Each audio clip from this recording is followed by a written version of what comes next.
Pauwi na ang isang police chief matapos parangalan bilang pinakamahusay. Pero sa isang sakay ng taxi, biglang nagbago ang lahat. Inilihis ng driver ang daan at inatake siya. Sa gitna ng kaguluhan, aksidente niyang napatay ang lalaki. Takot na mawalan ng lahat, binura niya ang ebidensya at tumakas. Iniisip na tapos na ang lahat. Pero kinaumagahan, isang bangkay ang nakabitin sa harap mismo ng police station. At ito ang lalaking napatay niya.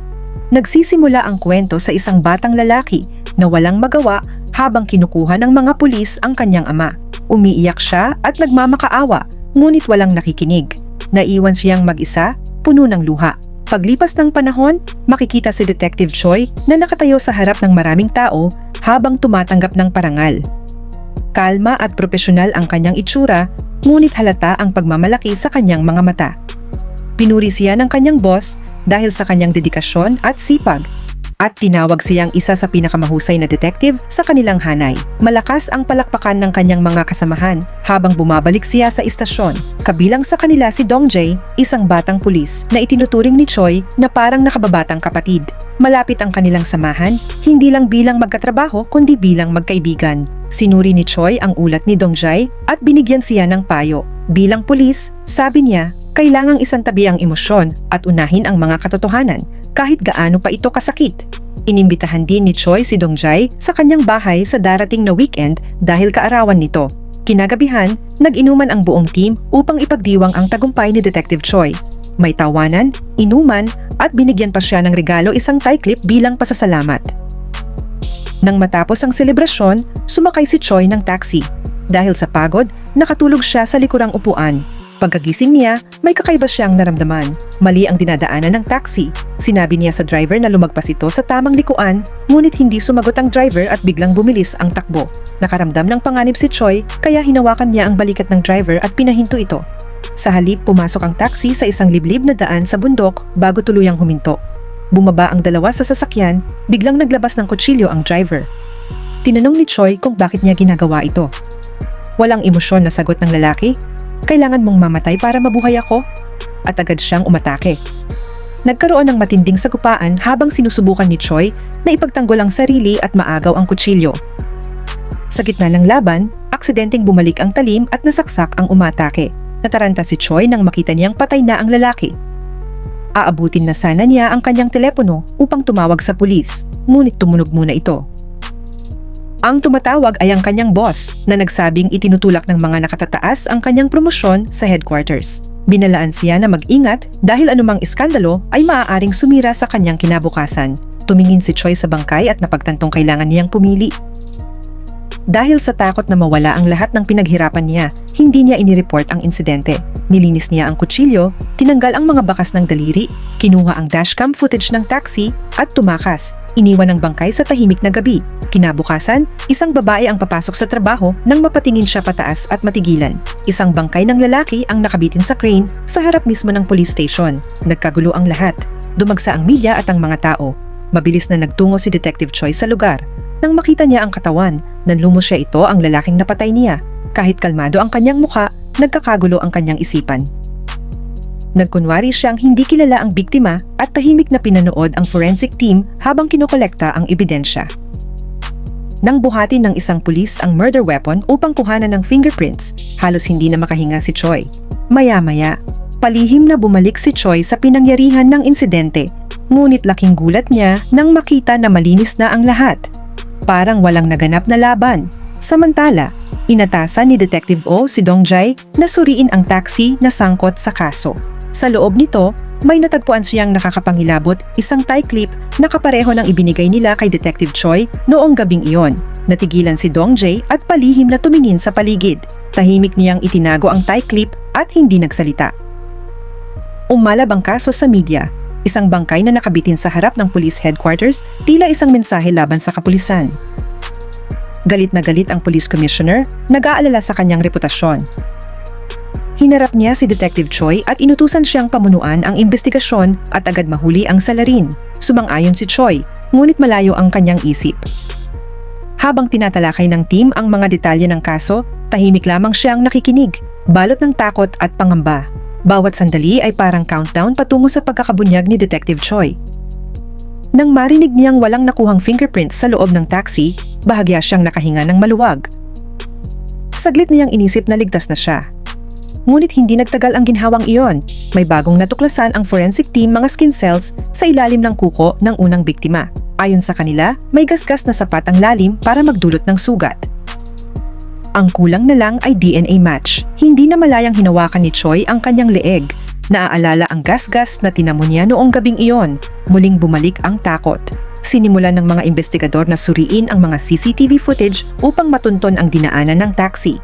Makikita sa video na may sakay ang taxi bago ito umakyat sa bundok. Ngunit nang bumaba ito pabalik, isang lalaki na lang ang nasa loob. Malinaw ang hinala ang killer ay ang pasaherong iyon. Palapit na sila sa katotohanan.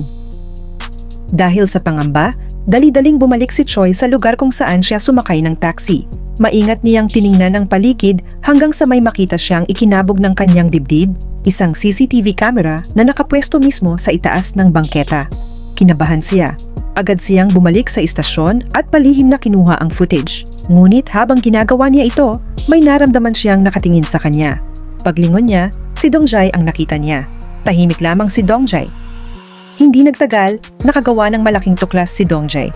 May nahanap siyang CCTV clip kung saan makikitang may taong humihila ng isang walang buhay na katawan papasok sa trunk ng parehong taxi. Agad kumilos ang buong team at nagtungo sa lugar. Mabilis na pinalibutan ng mga pulis ang area. Nang mapansin ng lalaking nasa footage ang mga detective, tumakbo siya. Nagkanya-kanyang habulan ang mga pulis sa masisikip na eskinita, hagdanan at likod bahay. Mabilis at matindi ang habulan. Sa huli, si Detective Choi ang nakaabot sa lalaki. Naisukol niya ito sa isang dead-end na eskinita at inilabas ang kanyang baril. "Tumigil ka dyan!" sigaw ni Choi. Huminto ang lalaki, hingal na hingal. Nang inginig sa takot, sinabi niya, "Hindi ko siya pinatay. Pagdating ko doon, patay na siya. Inutusan lang akong isabit ang bangkay sa crane." "Sino ang nagutos sa'yo?" tanong ni Choi. Hindi binanggit ng lalaki ang pangalan, ngunit sinabi niyang, "Kapag hindi ko sinunod ang utos niya, papatayin niya ako." Nakatitig si Choi sa lalaki, nag-iisip ng susunod niyang gagawin. Kung papatayin niya ang lalaking ito, maaaring tuluyang mabaon ang kanyang lihim. Ngunit biglang sumugod ang lalaki. Walang pag-atubiling nagpaputok si Choi. Bumagsak ang lalaki, patay. Hinihingal si Choi habang nakatayo sa ibabaw ng bangkay. Sa likuran niya, may isa pang taong nakatayo, hindi makagalaw sa gulat. Si Dongjay iyon, nasaksihan niya ang lahat. Sa istasyon, abalang-abala ang team sa paghahanap ng impormasyon tungkol sa lalaking napatay ni Choi. Halos wala silang makita. Isang detalye lang ang kapansin-pansin. Isang tawag mula sa burner phone na konektado sa kumpanyang tinatawag na My Entertainment. Galit na galit ang police commissioner. Sinigawan niya si Choi. "Paano ka nakagawa ng ganitong pagkakamali? Ngayon, kailangan ko itong ipaliwanag sa mga nakatataas." Tinanong niya kung may nakasaksi sa insidente. Walang alinlangan, ipinagtanggol ng buong team si Choi. Sinabi nilang may dalang kutsilyo ang suspek at wala ng ibang pagpipilian si Choi. Idinagdag ni Detective O na parehong positibo sa isang malakas na droga na tinatawag na metapon ang lalaking napatay at ang naunang biktima. Ayon sa kanya, malinaw na may kinalaman ito sa droga. Lahat ay tila nagkakatugma. Kumbinsido ang team na ang lalaking napatay ang tunay na salarin. Isang bagay na lang ang hindi pa tapos, ang DNA test mula sa skin cells sa kuko ng unang biktima. Kapag nagmatch iyon sa lalaking binaril ni Choi, tuluyan ng isasara ang kaso. Nagpatawag ng press conference ang commissioner at inanunsyong natukoy na ang killer, ngunit napatay ito habang tinatangkang arestuhin. Kinagabihan, lumabas ang team upang maginuman, ngunit hindi sumama si Choi. Kalaunan, tahimik na tinanong ni Dongjay si Detective O, "Hindi mo ba napapansin na parang kakaiba na ang kilos ni Detective Choi?" Napabuntong hininga si Detective O. Sinabi niyang baka nanginginig lang si Choi. Nakapatay siya ng suspek at matapos ang lahat ng kanyang serbisyo, maaaring mawala pa ang kanyang promosyon. Ngunit hindi pa rin matahimik ang isip ni Dongjay. May kutob siyang may mas malalim na koneksyon si Detective Choi sa lahat ng nangyari. Kinabukasan, dumating ang resulta ng forensic test.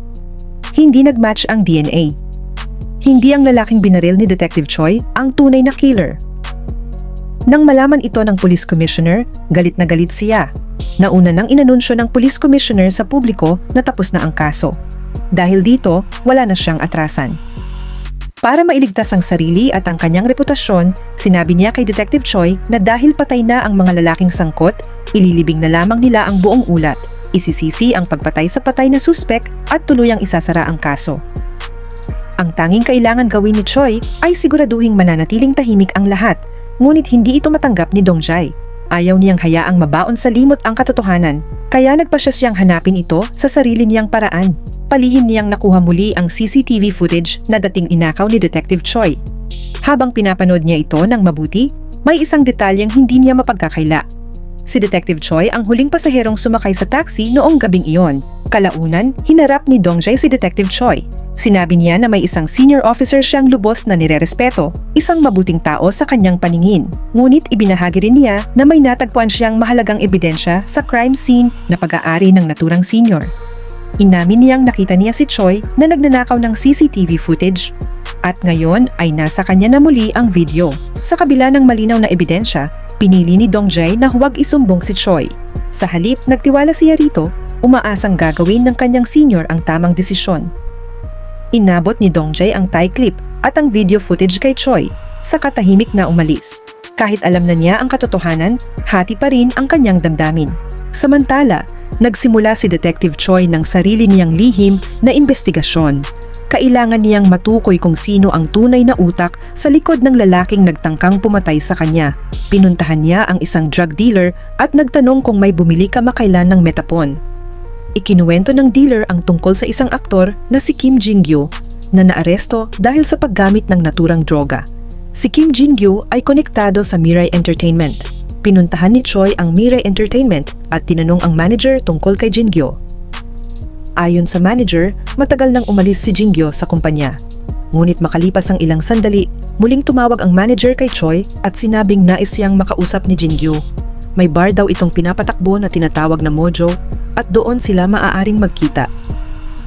Sa loob ng bar, napansin ni Choi ang isang kalendaryo na may mga petsang may marka at katapat na mga lokasyon. Nakaramdam siya ng hinala kaya tinawagan niya si Detective O upang imbestigahan ito. Lumabas sa resulta na sa bawat petsa at lugar na iyon, may mga pulis na pinaslang at ni isa ay hindi nalutas ang kaso. Nang marinig ni Choi ang mga pangalan ng mga biktima, nanlumo siya. Lahat sila ay dati niyang kasamahan. Bumalik sa kanyang alaala ang isang lumang kaso, isang malawakang pagkalason na pumatay sa 12 tao. Hindi kailanman natukoy ang tunay na salarin. Dahil sa matinding pressure mula sa nakatataas, inutusan ng police commissioner si Choi at ang kanyang team na pekain ang ebidensya. Isinangkot nila ang isang lalaking may kapansanan sa pag-iisip na nagngangalang Kim Bong-soo. Si Kim Bong-soo ay nagtatrabaho sa isang kasino at madalas binubuli, kaya madali siyang gawing salarin. Ipinahayag ng pulisya na ang galit niya ang nagtulak sa kanya upang lasunin ang mga biktima. Gumawa pa sila ng 2 huwad na saksi, ang taxi driver at ang unang suspek. Ang lalaking inaresto sa harap ng umiiyak na batang lalaki sa simula ng kwento ay si Kim Bong-soo. Sa kasalukuyan, tuluyan nang nabuo sa isip ni Detective Choi ang nakakatakot na katotohanan. Ang batang lalaking iyon noon, si Jin-gyu, ang siyang utak sa likod ng lahat. Biglang pumasok si Jin-gyu sa police station at umamin sa krimeng may kinalaman sa crane. Humiling siyang makausap si Detective Choi nang sila lang at pinapatay ang lahat ng recording devices. Diretsahang tinanong ni Choi, "Pinapatay mo ba ang lahat ng pulis na sangkot bilang paghihiganti sa ginawa sa iyong ama?" Kalmadong inamin ni Jin-gyu ang lahat. Ibinunyag niyang matagal na niyang pinagplanuhan ang lahat ng ito. Ngayon, 2 na lamang ang natitira, si Detective Choi at ang police commissioner. Sinabi niyang sinuhulan niya ang taxi driver at ang unang suspect gamit ang droga upang gawin ang kanyang plano. Ngunit dahil pinatay ni Choi ang 2, gusto na ngayon ni Jin-gyu na si Choi mismo ang pumatay sa police commissioner. Nang tumanggi si Choi, inilabas ni Jin-gyu ang kanyang huling alas. May hawak siyang video na nagpapakita kay Choi habang pinapatay ang taxi driver. Kaya niyang ilabas ito sa publiko anumang oras. Kung nais ni Choi na manatiling lihim ang kanyang kasalanan, kailangan niyang patayin ang commissioner sa loob ng 2 oras. Kung hindi, haharapin niya ang mga bunga ng kanyang mga ginawa. Kalaunan, tinanong ng police commissioner si Choi kung si Jin-gyu nga ba ang tunay na killer. Nagsinungaling si Choi. Sinabi niyang kulang pa ang ebidensya upang kasuhan si Jin-gyu, ngunit iminungkahin niyang ikulong muna ito at bantayan ng mabuti. Dahil hindi na maresolba ni Choi ang kaso, tuluyang inalis siya ng police commissioner sa investigasyon at ibinigay ang kaso kay Detective Kong. Matapos suriin ang kaso, nagpasya si Detective Kong na palayain si Jin-gyo dahil naniniwala siyang hindi sapat ang ebidensya upang patunayang siya ang tunay na salarin. Samantala, iniwan ni Detective Choi ang kanyang badge at baril sa ibabaw ng mesa. Isang tahimik na senyales na handa na siyang harapin ang kaparusahan. Ngunit nang marinig ni Choi na palalayain na si Jin-gyo, bigla siyang kinabahan. Agad niyang inutusan ang kanyang mga tauhan na hanapin si Jin-gyo, kinuha ang kanyang baril at nagmamadaling umalis. Di nagtagal, dumating si Detective O dala ang masamang balita na wala na nila ang bakas ni Jin-gyo. Ang huling lokasyong nakita siya ay malapit sa kinaroroonan ng police commissioner. Nakaramdam ng panganib si Choi at agad na nagtungo sa lugar. Biglang tumunog ang kanyang telepono. Si Jin-gyo ang tumatawag. Babala niya, "Kung hindi mo kayang patayin ang commissioner, ako na ang gagawa." Dumating si Choi sa parking lot sa mismong sandaling papunta na ang commissioner sa kanyang sasakyan. Sa telepono, sinabi ni Jin-gyo na may bomba ang kotse. Tumakbo si Choi upang pigilan ito. Ngunit huli na ang lahat. Sumabog ang sasakyan sa harap mismo ng kanyang mga mata. Maya-maya, muling tumawag si Jin-gyo. "Ikaw na lang ang natitira." Dahil hindi nagawa ni Detective Choi ang utos na patayin ang commissioner, ipinadala ni Jin-gyo ang video footage sa police station. Nabigla ang lahat nang makita sa video na si Detective Choi ang pumatay sa taxi driver. Agad inutusan ni Detective Kong ang lahat ng pulis na hanapin at arestuhin si Detective Choi. Samantala, may masamang kutob si Detective O. Binalikan niya ang mga lumang kaso at natuklasan ang serial poisoning case kung saan isinangkot si Kim Bong-soo. Napagtanto niya na lahat ng pinaslang na pulis ay sangkot sa kasong iyon. Mabilis na nagtungo si Detective Choi sa bar at nakita si Jin-gyo na naghihintay sa kanya. Ngunit dito, ibinunyag ni Jin-gyo ang nakakagulat na katotohanan. Hindi siya ang tunay na anak ni Kim Bong-soo. Isa lamang si Yang Pain. Ang tunay na anak ay si Dong-jae. Ang tunay na pangalan ni Dong-jae ay Jin-gyo. Sinabi niyang magkaibigan sila noong bata pa at nakiusap kay Choi na huwag siyang patayin. Biglang bumagsak si Jin-gyo at namatay dahil sa overdose. Kasabay nito, ipinatawag ni Detective O si Dong-jae upang makipagkita. Sinabi niyang alam na niya ang katotohanan at hiniling kay Dong-jae na itigil ang lahat. Hindi tama ang paghihiganti, ngunit malamig ang tugon ni Dong-jae. Mapanukso niyang sinabi, "Sa tingin mo maaresto mo ako?" Nagkaroon ng matinding sagupaan. Sa huli, nakuha ni Dong-jae ang baril at pinatay si Detective O. Makalipas ang ilang sandali, tumunog ang telepono ni Detective Choi. Anak niya ang tumatawag. Doon niya nalaman na kasama nito si Dong-jae. Sinabi ni Choi kay Dong-jae na haharapin niya ang tunay na salarin at papanagutin ito. Ngunit nakiusap siyang huwag idamay ang kanyang pamilya. Nagkita sina Choi at Dong-jae. Dito, tuluyang nagbukas si Dong-jae at isinalaysay ang kanyang masakit na nakaraan. Bata pa lamang siya noon at ang kanyang ama ang kanyang buong mundo. Isang gabi, nakita niya sa lugar ng trabaho ng kanyang ama ang mga lalaking binubugbog ito.